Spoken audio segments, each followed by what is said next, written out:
Welcome to our channel. Today we how to authenticate your watermark in Canva for copyright protection. Easy tutorial step by step clearly. To authenticate your watermark in Canva for copyright protection, begin by logging into your Canva account. Once you're on the dashboard, select the design you want to add a watermark to. If you're starting from scratch, click on Create a Design and choose your desired format. After opening your design, navigate to the Elements tab on the left sidebar. In the search bar under Elements, type Watermark to find related graphics. Choose a watermark design that suits your brand and drag it onto your canvas. Resize and position the watermark to your liking, typically in a corner or across the center. Next, adjust the transparency of the watermark for a subtle effect by clicking on the transparency icon in the toolbar. Set the transparency to around 30% to ensure it is visible yet unobtrusive. After customizing your watermark, go to the Text tab to add your name or brand name. Select a font style that complements your watermark design and drag it onto the canvas.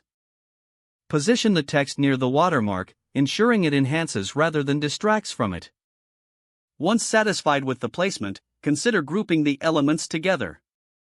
Select both the watermark and the text, then right-click and choose Group from the options. Now, your watermark is ready for use.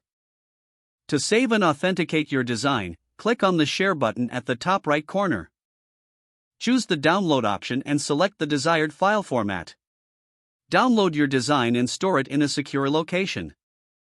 For further protection, consider adding a copyright notice in the design if necessary.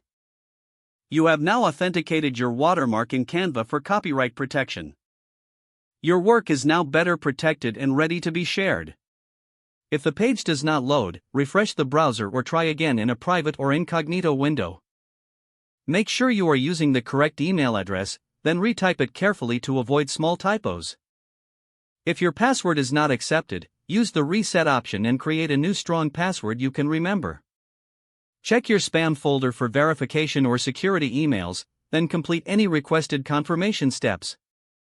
Enable two-factor authentication if available to improve account security and reduce unauthorized access risk. After signing in, review your profile details so your contact information and settings are accurate and current. If you see an error message, note it down and try again after restarting your device and internet connection. Don't forget to like this video and subscribe to our channel for more step-by-step tech guides.